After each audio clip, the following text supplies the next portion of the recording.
శంకరం శంకరాచార్యం కేశవం బాదరాయణం సూత్రభాష్యకృతౌ వందే భగవంతః పునః పునః. అపార కరుణా సింధుం జ్ఞానదం శాంతరూపిణం శ్రీచంద్రశేఖర గురుం ప్రణతోస్మి ముదాన్వహం. దేవే దేహే చ దేశే చ భక్త్యారోగ్య సుఖప్రదం బుధపామర సంసేవ్యం తం శ్రీజయేంద్రం నమామ్యహం. నమామః శంకరాన్ వాక్య విజయేంద్ర సరస్వతీం శ్రీగురుం శిష్టమార్గానునేతారం సన్మతిప్రదం. మంగళమూర్తే విఘ్నహరా దురితనాశనా కృపాకరా. మంగళమూర్తే విఘ్నహరా దురితనాశనా కృపాకరా. ఆత్మీయులందరికీ కూడా హృదయపూర్వక వందనాలు సమర్పిస్తూ, ప్రాతకాలం అనంత విభూషితుడైనటువంటి సాక్షాత్ శంకరులు, కలియుగ ప్రత్యక్ష దైవంగా పూజించబడేటువంటి కాంచి కామకోటి పీఠాధిపతులు శ్రీ శ్రీ శ్రీ చంద్రశేఖరేంద్ర సరస్వతి మహాస్వాముల వారి దివ్య లీలలను తెలుసుకోవడం ద్వారా మనలో ఉన్నటువంటి అజ్ఞానం తొలగి, సమస్త పాపములు తొలగి, సుఖశాంతులు నెలకొల్తాయి. ఇందులో ఎంతమాత్రం సందేహం లేదు. ఆత్మీయులారా, 1947 అనగానే మనందరికీ కూడా జ్ఞాపకం వస్తుంది, మన భారతదేశం స్వతంత్రం పొందింది అని. శ్రీ శంకర విజయేంద్ర సరస్వతి మహాస్వాముల వారు ఒకసారి ఉపన్యాసంలో అన్నారు, భారతదేశం భౌతికంగా స్వాతంత్రం పొందిన మాట సత్యం, అలానే సనాతన ధర్మంగా మనదైన ధర్మములో మనం పూర్తిగా స్వతంత్రం పొందవలసినటువంటి అవసరం ఎంతైనా ఉంది, అందుకు కృషి చేయాలి అనేటువంటిది అక్షర సత్యము అని వారు ఒకసారి ఆంధ్రప్రదేశ్లో విజయయాత్రలో ఉన్నప్పుడు భక్తులను ఉద్దేశించి చెప్పారు.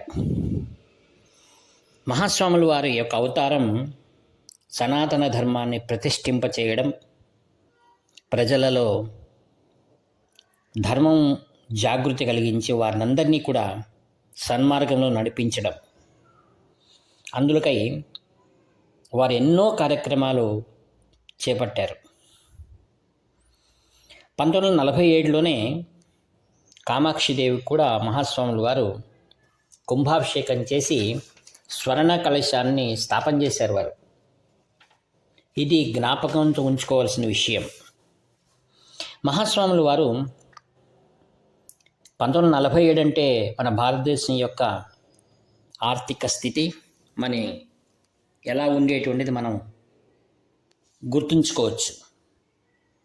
పట్టణాలకే సరైనటువంటి రహదారులు, వసతులు లేనటువంటి కాలం.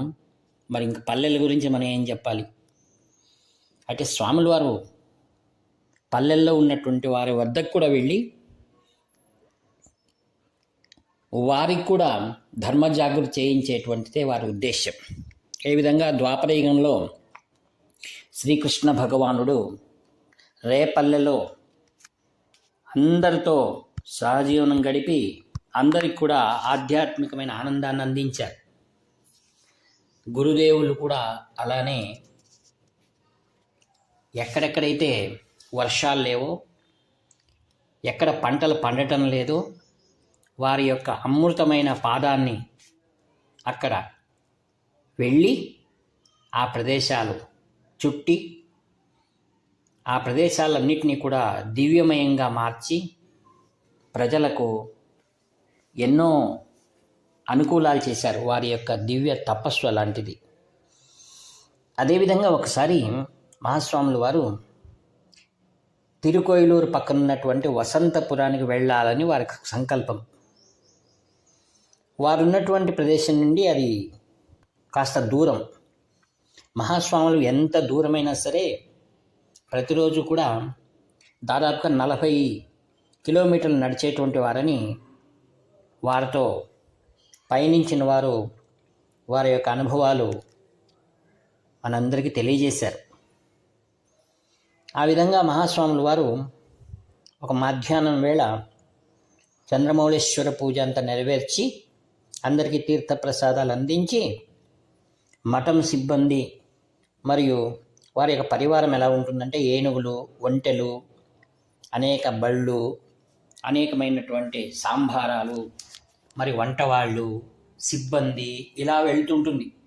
మహాస్వాముల వారి కాలంలో కుంభకోణంలో నెలసినటువంటి ఆ యొక్క కాంచి కామకోటి పీఠం వారందరూ తిన్నగాల ప్రయాణం చేస్తూ ఉండగా మేనేజర్లు ముందు వెళ్తున్నారు. అప్పుడు సాయంకాలం అయింది. వెళ్తూ ఉండగానే అర్ధదారిలో స్వాముల వారు అక్కడ అడిగారండి, అక్కడ ఉండేటువంటి వాళ్ళను, ఈ 2 దారులు కలిసాయి, ఇది ఎక్కడికి వెళ్తుంది అని అడిగారు. స్వామి, ఈ 2 దారుల్లో మీరు తిన్నగా వెళ్తే తిరుకొయిలూరు వస్తుంది, ఇలా వెళ్తే ఇంకో గ్రామం వస్తుంది అని చెప్పారు.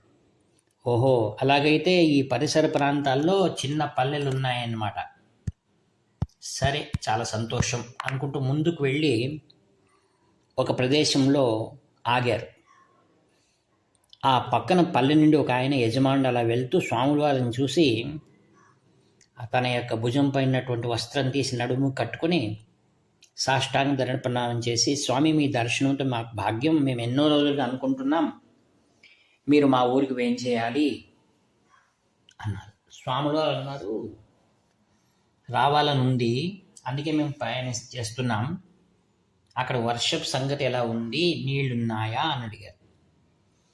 ఆయన అన్నాడు, అదొక్కటే స్వామి తొందర, నీళ్లకు కొరత ఉంది అన్నాడు. మేనేజర్ అన్నాడు, ఇదేంటిరా నాయన, ఇప్పుడు వేరే చాతుర్మాస్యం ఇంకా వారం రోజుల్లో ప్రారంభం కాబోతుంది అని ఆయన దిగులు పడ్డాడు. స్వాముల వారు చూసి సరే వెళ్దామంటున్నారు అనమాట. ఇంక విధి లేదు, స్వాముల వారు చెప్పారంటే ప్రయాణం చేయాల్సిందే. ఇక్కడ చాతుర్మాస్యం గురించి కొంచెం మనం చెప్పుకోవాలి. చాతుర్మాస్యములు అంటే 4 నెలలు అని అర్థం. ఏ విధంగా చతుర్వేదం అంటే 4 వేదములని ఎలా చెప్పుకుంటామో, చతుర్యుగములు అంటే 4 యుగములని, అలానే చాతుర్మాస్యం అంటే 4 నెలలు. ఆషాఢ శుద్ధ పౌర్ణమి నుండి ప్రారంభమవుతుంది. వ్యాస పూజ చేసి ఆ తర్వాత గురుదేవులందరినీ కూడా అర్చించి ఒకే ప్రాంతంలోనే యతీశ్వరులు ఉంటారు.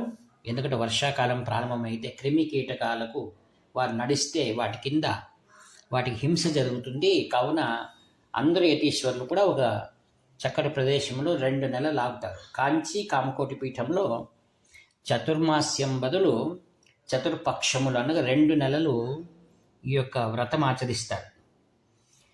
ఈయన చింతలో పడ్డాడు మేనేజర్.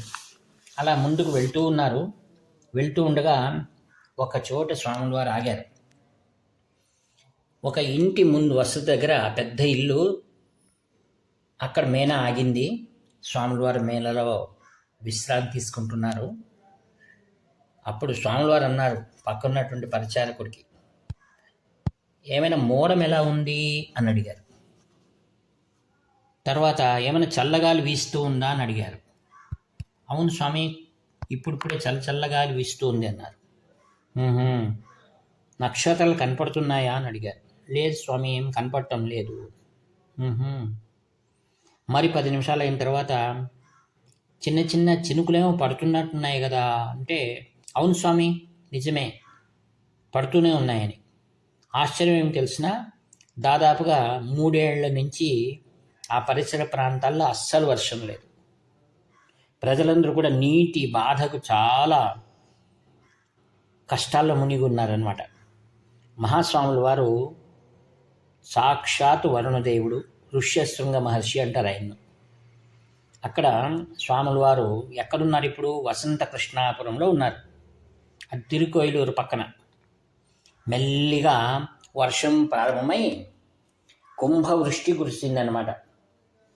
తెల్లవారే వరకు ఆ కుంభవృష్టికి ప్రజలు ఆనందపడుతూ ఉన్నారు, ఆశ్చర్యపోతూ ఉన్నారు. మరి స్వాముల వారి యొక్క అమృత పాదమది. వారు రాగానే ఆ యొక్క వర్షం అన్ని చెరువులు బావులు అన్నీ నిండిపోయాయి. ఇంకా కప్పలను చెప్పాలన్నా అవి బెకబెకమనుకుంటూ నాట్యం చేస్తున్నాయి, పక్షులు సంతోషిస్తున్నాయి, ప్రకృతి అంతా కూడా ఆనందమయంగా మారిందనమాట. మహాస్వాముల వారి యొక్క అనుగ్రహం, ఎందుకనగా ఆయన ఎవరితో వస్తున్నారు? ఆదిగురు శంకరాచార్యుల వారు దివ్యమైన కైలాసానికి వెళ్ళి తెచ్చినటువంటి యోగలింగం, దాన్ని చంద్రమౌళేశ్వరుడు అంటారు. మహాత్రిపుర సుందరి సమేతంగా వస్తున్నారు ఆయన. మరి ఆయన ఎక్కడుంటారో వినాయకుడు, సుబ్రహ్మణ్య స్వామి, అష్టదిక్పాలకుడు, ఆదిత్య నవగ్రహ దేవతలు, సకల సపరివారము అన్నీ కూడా మహాస్వాముల వారి వెనకలు వస్తూనే ఉన్నారు. మరి వారి దివ్యమైనటువంటి ఆ యొక్క అనుగ్రహం ఆ పరిసర ప్రాంతాల్లో ఆనందమయమైందన్నమాట. మహాస్వాముల వారు ఆ ప్రాంతంలో ఉండి చక్కగా చాతుర్మాస్యాన్ని పరిపూర్ణం చేసి తర్వాత కాంచీపురానికి వచ్చారు. 1947లో కామాక్షిదేవికి స్వర్ణ కలశం చేయించాలంటే వారి సంకల్పాన్ని సంపూర్ణంగా వాళ్ళు నెరవేర్చారనమాట. ఈ విధంగా మహాస్వాముల వారి సంకల్పాలు ఎలా ఉంటాయంటే శుద్ధ సంకల్పం, లోక కళ్యాణార్థమై చేసేటువంటి వారి దివ్య లీలలను మనం ఎన్ని మార్లు మనం స్మరించినా, ఎన్ని మార్లు మనం గుణగానం చేసినా తనివి తీరదు. అలానే వారి కర సంజాతులు 69వ పీఠాధిపతులు కూడా అలాంటి దివ్యలీలలో లోక కళ్యాణమైన కార్యక్రమాలు చేశారు. తదంతే వాసవరులు శ్రీ శ్రీ శ్రీ శంకర విజయేంద్ర సరస్వతి మహాస్వాముల వారు కూడా పీఠానికి వచ్చిన తర్వాత వారి అనుభవాలు చెప్పనలవి కానటువంటివి. వారితో ఉన్నటువంటి శిష్యులు, వారి యొక్క ప్రతినిత్యం జరిగేటువంటి స్వాముల వారి మహిమలను కూడా మనం ముందు కాలంలో చెప్పుకుందాం. ఈ విధంగా మహాస్వాముల వారి యొక్క పరంపర అలా కొనసాగుతూ కాంచి కామకోటి పీఠం నేడు విశ్వంలోనే అగ్రగణ్యమైనటువంటి పీఠం అనిపించుకుంటుంది. కేవలం ఆధ్యాత్మిక మాత్రమే సీమితం కాకుండా సామాజిక కార్యక్రమాలు మరియు వేద విద్యలు, అనేక పాఠశాలలు, రామాయణ పాఠశాలలు మరియు సంప్రదాయ పాఠశాలలు మరియు సిబిఎస్ఈ సిలబస్తో పాటుగా వేదం మరియు నాదస్వరం మరియు అన్ని సంప్రదాయాలకు సంబంధించినటువంటి పాఠశాలలు, కంటి ఆసుపత్రులు, చిన్నపిల్లల కోసం ఆసుపత్రులు, ఇలా శ్రీ శ్రీ శ్రీ చంద్రశేఖరేంద్ర సరస్వతి మహాస్వాముల వారి డీమ్డ్ యూనివర్సిటీ కాంచీపురంలో శ్రీ జయేంద్ర సరస్వతి మహాస్వాములు వారు స్థాపించారు.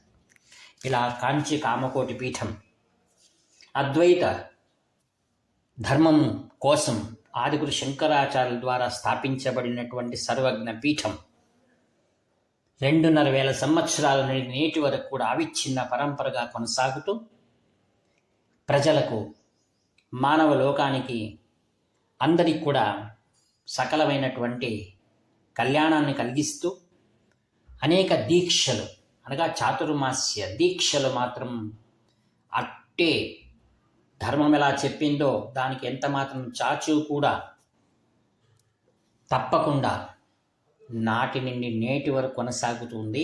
కావున అట్టి పరంపరను మనం ఒక్కసారి జ్ఞాపకం చేసుకోవడం ద్వారా సంపూర్ణమైనటువంటి బంధముల నుంచి విడవబడి సాక్షాత్ పరమేశ్వరుని యొక్క దివ్య సన్నిధానం మనకు ప్రతినిత్యము లభిస్తుండడంలో ఎంతమాత్రం సందేహం లేదును మరల ఒక్కాణిస్తూ ఈ యొక్క మహాభాగవతంలాగా, రామాయణంలాగా, ఇతిహాసంలాగా, వేదములాగా కొనసాగపడుతున్నటువంటి కాంచి కామకోటి పీఠం యొక్క పరమ రహస్యమైన విషయాలను మరల మనం కొనియాడుతూ ఆనందిద్దాం. ఇట్టి వాక్పుష్పములన్నీ కూడా మనం నిరంతరం ఆ పీఠంలో ఉన్నటువంటి పీఠాధిపతుల పాదపద్మములు సమర్పిస్తూ వినీత భావంతో సెలవు తీసుకుంటున్నాను. మిట్లు మీ ప్రియతముడు నివర్తి నాగభూషణ శర్మ. హర హర శంకర, జయ జయ శంకర. హర హర శంకర, జయ జయ శంకర. హర హర శంకర, జయ జయ శంకర.